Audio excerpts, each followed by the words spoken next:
ഇത് ഞങ്ങളുടെ ഇന്നത്തെ ബ്രൈഡ് ഡോക്ടർ രചന. താൻ ഏത് രീതിയിൽ ഒരുങ്ങണമെന്നുള്ള കൃത്യമായൊരു ധാരണയോട് കൂടിയിട്ട് വന്നൊരു ബ്രൈഡായിരുന്നു കേട്ടോ രചന.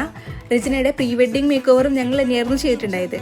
ഡ്രസ്സിങ്ങും ഹെയർ സ്റ്റൈലും ആക്സസറീസിലും ഒക്കെ കൃത്യമായിട്ടുള്ളൊരു ധാരണ ഉണ്ടായതുകൊണ്ട് തന്നെ രചനയുടെ കൂടെ വർക്ക് ചെയ്യാൻ വേണ്ടിയിട്ടും ഞങ്ങൾക്കും വളരെ എളുപ്പമായിരുന്നു കേട്ടോ. ഏർലി മോർണിംഗ് തന്നെ ഞങ്ങൾ വർക്ക് സ്റ്റാർട്ട് ചെയ്തിട്ടുണ്ടായിരുന്നു. മാടായി ബാങ്ക് ഓടിച്ചുരത്തിൽ വെച്ചിട്ടായിരുന്നു കല്യാണം ഉണ്ടായത്. പൊതുവിൽ നമ്മൾ കണ്ടുവരുന്നൊരു കളർ സാരി അല്ലായിരുന്നു കേട്ടോ. ഭയങ്കര ബ്യൂട്ടിഫുൾ ആണ്. അത് നേരിട്ട് കാണാൻ അത്രയും ഭംഗിയുള്ളൊരു കളറായിരുന്നു കേട്ടോ. ആള് പറഞ്ഞതുപോലെ തന്നെ ഓപ്പൺ ഹെയർ സ്റ്റൈലായിരുന്നു ചെയ്തിട്ടുണ്ടായത്. സാരിക്ക് മാച്ച് ചെയ്യുന്ന രീതിയിൽ ഹെവി വർക്ക് ചെയ്ത ദുപ്പട്ടയിൽ ബ്രൈഡിൻ്റെയും ഗ്രൂമിൻ്റെയും ഫസ്റ്റ് ലെറ്റേഴ്സ് കൂടെ എംബ്രോയിഡറി ചെയ്തിട്ടുണ്ടായിരുന്നു. ബ്ലൗസിൻ്റെ എംബ്രോയിഡറിയും എടുത്ത് പറയേണ്ടത് തന്നെയായിരുന്നു കേട്ടോ. ടോട്ടൽ ലുക്ക് വരുമ്പോഴേക്കും രചനനെ കാണാൻ വേണ്ടിയിട്ട് ഒരു രാജകുമാരിനെ പോലെ ഉണ്ടായിരുന്നു. അപ്പോൾ ഈ ഒരു ലുക്ക് നിങ്ങൾക്ക് ഇഷ്ടമായിട്ടുണ്ടെങ്കിൽ തീർച്ചയായിട്ടും കമൻറ്റ് ചെയ്ത് പറയണേ. ഇതുപോലുള്ള മേക്കപ്പ് വർക്ക്സിനെ ഞങ്ങളെ കോൺടാക്ട് ചെയ്യാനും മറക്കരുത്. അപ്പോൾ മറ്റൊരു വീഡിയോ ആയിട്ട് വീണ്ടും കാണാം. അപ്പോൾ ശരി.